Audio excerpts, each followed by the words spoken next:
নমস্কাৰ এই মুহূৰ্তত আহি পৰিছে ৰাজ্যখনৰ বাবে খন্দিয়াৰ কিবাটাও বিগ ব্ৰেকিং নিউজ। আজি 5 জুন অসমৰ লগতে ভাৰতৰ বিভিন্ন প্ৰান্তৰ পৰা খন্দিয়াৰ কিবাটাও খবৰ আহি পৰিছে। এই মুহূৰ্তত জনাই আছো এটা ব্ৰেকিং নিউজ। গৌৰৱ গগৈ আৰু মোৰ মাজত আকাশ পাতাল পাৰ্থক্য আছে। নিৰ্বাচনত বিজেপিক এটা অদৃশ্য শক্তিয়ে সহায় কৰি থাকে। এই মন্তব্য আমাৰ নহয়, এই মন্তব্য কৰিছে ৰাজ্যৰ মুখ্যমন্ত্ৰী হিমন্ত বিশ্ব শৰ্মা। গৌৰৱ গগৈক এক প্ৰকাৰ কটাক্ষ কৰি এইদৰে মন্তব্য কৰিছে, ইটোৰ পিছত সিটো মন্তব্য কৰিছে ৰাজ্যৰ মুখ্যমন্ত্ৰী হিমন্ত বিশ্ব শৰ্মাই। গৌৰৱ গগৈ আৰু মোৰ মাজত ৰাজনীতিত আকাশ পাতাল পাৰ্থক্য আছে। মন্তব্য মুখ্যমন্ত্ৰীগৰাকীৰ কেৱল সিমানেই নহয়, মুখ্যমন্ত্ৰীগৰাকীয়ে কয় যে গৌৰৱ গগৈয়ে মুখত খুনৰ চামুচ লৈ জন্ম হৈছে। মই খুনৰ চামুচ লৈ জন্ম হোৱা নাই। গৌৰৱ গগৈ পিতৃ আছিল মুখ্যমন্ত্ৰী, কিন্তু মোৰ পিতৃ মুখ্যমন্ত্ৰী নাছিল। এই মন্তব্য ৰাজ্যৰ মুখ্যমন্ত্ৰী হিমন্ত বিশ্ব শৰ্মাৰ।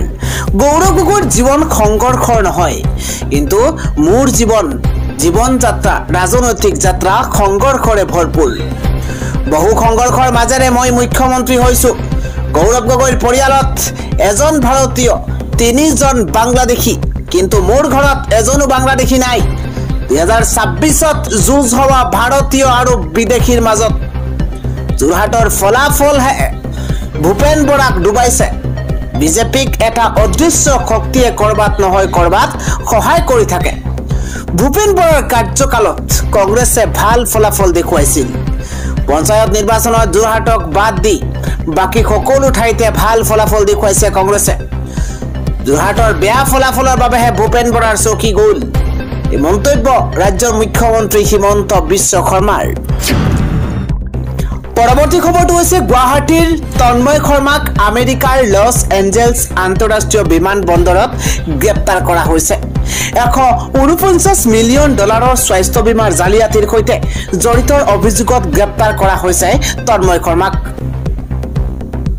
ছভাৰিন হেল্থ গ্ৰুপৰ প্ৰতিষ্ঠাপক তথা প্ৰাক্তন মুখ্য কাৰ্যবাহী আছিল এইবাৰ বিষয়া শৰ্মা। আন এটা খবৰ হৈছে 2027 চনৰ 1 মাৰ্চৰ পৰা দেশত আৰম্ভ হ'ব জাতিগত লোকপিয়ল। 2টা পৰ্যায়ত অনুষ্ঠিত হ'ব জাতিগত লোকপিয়ল। 2026 চনৰ 1 অক্টোবৰৰ পৰা 4খন ৰাজ্যত হ'ব জাতিগত লোকপিয়ল। জম্মু কাশ্মীৰ, লাডাখ, উত্তৰাখণ্ড আৰু হিমাচল প্ৰদেশত প্ৰথমে হ'ব জাতিগত লোকপিয়ল। বুধবাৰে কেন্দ্ৰীয় গৃহ মন্ত্ৰালয়ৰ তৰফৰ পৰা এই ডাঙৰ ঘোষণা কৰা হৈছে। আন এটা ব্ৰেকিং নিউজ হৈছে বৰ্ধিত হাৰত চাৰধাম যাত্ৰাত যোৱা তীৰ্থযাত্ৰীৰ মৃত্যুৰ সংখ্যা। 36 দিনৰ মৃত্যু হৈছে 80 গৰাকীকৈ লোক। কেদাৰনাথত 34 জন, বদ্ৰীনাথত 16 জন, যমুনাৰ্থীত 12 গৰাকী আৰু গংগাৰ্থীত 9 জনকৈ লোকৰ মৃত্যু হৈছে। স্বাস্থ্যৰ অৱনতিৰ বাবে মৃত্যু হৈছে 71 গৰাকীকৈ লোকৰ। যাত্ৰীসকলে সাৱধানতা অৱলম্বন নকৰাৰ বাবে দুৰ্ঘটনা সংঘটিত হোৱাৰ দাবী জনাইছে স্বাস্থ্য বিভাগে। পৰৱৰ্তী খবৰটো হৈছে মাৰ্কিন ৰাষ্ট্ৰপতি ডনাল্ড ট্ৰাম্পৰ অন্য এক কঠোৰ সিদ্ধান্ত। 12খন দেশৰ নাগৰিকক আমেৰিকাত প্ৰৱেশ নিষিদ্ধ কৰিছে ডনাল্ড ট্ৰাম্পে। ইফালে Afghanistan, Iran, Myanmar, Chad, Congo, Equatorial, লগতে Guinea, Eritrea, Haiti, Libya, Somalia, Sudan আৰু য়েমেনৰ নাগৰিকে প্ৰৱেশ কৰিব নোৱাৰিব আমেৰিকাত। ৰাষ্ট্ৰীয় নিৰাপত্তাৰ বাবে এই ডাঙৰ সিদ্ধান্ত গ্ৰহণ কৰিছে ডনাল্ড ট্ৰাম্পে। আন এটা খবৰ হৈছে অনিৰ্দিষ্ট কাললৈ বন্ধ থাকিব গুৱাহাটী আৰু উত্তৰ গুৱাহাটীৰ মাজৰ ফেৰী সেৱা। ব্ৰহ্মপুত্ৰৰ মহাবাহু ব্ৰহ্মপুত্ৰৰ জলস্তৰ বৃদ্ধিৰ প্ৰতি লক্ষ্য ৰাখি যি ফেনে ফুটুকাৰে উফন্দি উঠা জলস্তৰৰ প্ৰতি লক্ষ্য ৰাখি এই সিদ্ধান্ত। পৰৱৰ্তী নিৰ্দেশনা নিদিয়া পৰ্যন্ত বন্ধ থাকিব ফেৰী সেৱা। আন এটা খবৰ হৈছে পাকিস্তানত আজি এক অদ্ভুত কাণ্ড সংঘটিত হৈছে। ভূমিকম্পত পাকিস্তানত হাহাকাৰ। জেলৰ পৰা ভূমিকম্পৰ সময়তে 216 গৰাকীকৈ কয়দী পলায়ন কৰিছে। এই মুহূৰ্তত জনাই আছো ব্ৰেকিং নিউজ। ভূমিকম্পৰ সময়তে নিৰ্লজ্জ পাকিস্তানত আজব ঘটনা সংঘটিত হৈছে। ভূমিকম্পৰ সময়তে সৃষ্টি হোৱা দুৱাত এবাৰ জেলৰ পৰা পলাইছে 216 গৰাকীকৈ কয়দী।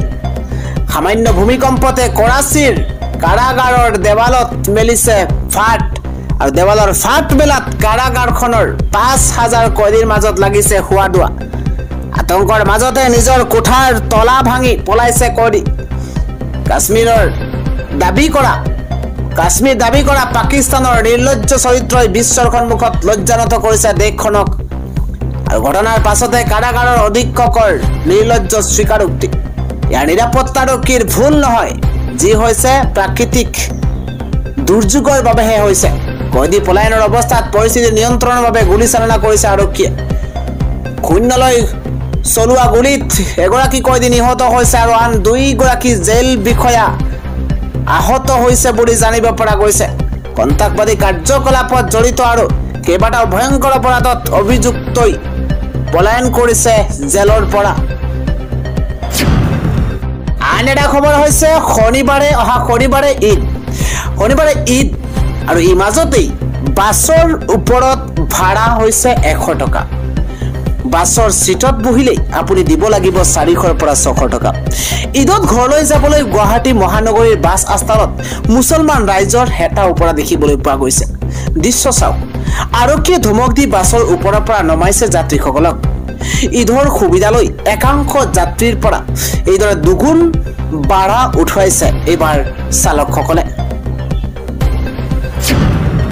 আন এটা খবৰ হৈছে এবাৰ পাহাৰ কাটি বিপদত এবাৰ ইউএছটিএমক লৈ আহিছে উচ্চতম ন্যায়ালয়ৰ তৰফৰ পৰা জাননী এটা বিশেষ খবৰ পাহাৰ কাটি বিপদত পৰিছে ব্যাগুম অট্টালিকা বনোৱা ইউএছটিএম সৰ্বোচ্চ ন্যায়ালয়ৰ ৰুখত পৰিছে 9 মাইলস্থিত ইউএছটিএম যোৰাবাটত পাহাৰ কাটি কৃত্ৰিম বান্ধ সৃষ্টি কৰা ইউএছটিএম লৈ আহিছে সুপ্ৰিম কোৰ্টৰ জাননী ইউএছটিএমৰ এই কাণ্ডক লৈ তদন্ত চলাব সৰ্বোচ্চ ন্যায়ালয়ে এটা বিগ ব্ৰেকিং এই মুহূৰ্তত জনোৱাৰ চেষ্টা কৰিছে ইউএছটিএমৰ এই কাণ্ডৰ বিৰুদ্ধে একমতত উপনীত হৈছে অসম আৰু মেঘালয় চৰকাৰ ইউএছটিএমৰ পাহাৰ কটা কাৰ্য চাবলৈ গুৱাহাটীলৈ আহিব সৰ্বোচ্চ ন্যায়ালয়ৰ বিশেষ কমিটি ইউএছটিএমক লৈ ন্যায়ালয়ে ঘোষণা কৰিছে নিজাববীয়া তদন্ত ন্যায়ালয়ৰ জাননীৰ পাছতে মুখ্যমন্ত্ৰীৰ স্পষ্টীকৰণ কিয়নো পাহাৰ কাটি বিপদত পৰিছে ব্যাগুম অট্টালিকা বনোৱা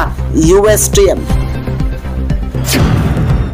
আন এটা খবৰ হৈছে মোৰ ৰাজনীতি কৰিলে 25 বছৰ মন্ত্ৰী বিধায়ক হৈ থাকিব পাৰিব গৌৰৱ গগৈয়ে মোৰ ৰাজনীতি সফলতাৰ ৰাজনীতি মোৰ ৰাজনীতিয়েই কৰিব লাগিব গৌৰৱ গগৈয়ে মোৰ ৰাজনীতি কৰিলে 25 বছৰ মন্ত্ৰী বিধায়ক হৈ থাকিব পাৰিব গৌৰৱ গগৈ মন্তব্য মুখ্যমন্ত্ৰীৰ মোৰ ৰাজনীতি সফলতাৰ ৰাজনীতি মোৰ ৰাজনীতি নকৰিলে বিৰোধীত থাকিব লাগিব গৌৰৱ গগৈ বিৰোধী আসনত বহিব আমি আসনত থাকিম গৌৰৱ গগৈ বিৰোধীত থকা মানে বিজেপিৰ জয় নিশ্চিত এই মন্তব্য কৰিছে ৰাজ্যৰ মুখ্যমন্ত্ৰী হিমন্ত বিশ্ব শৰ্মাই মুখ্যমন্ত্ৰীগৰাকীয়ে কৈছে মোৰ ৰাজনীতি এই কৰিব লাগিব গৌৰৱ গগৈয়ে আৰু মোৰ ৰাজনীতি কৰিলে 25 বছৰ মন্ত্ৰী বিধায়ক হৈ থাকিব পাৰিব গৌৰৱ গগৈ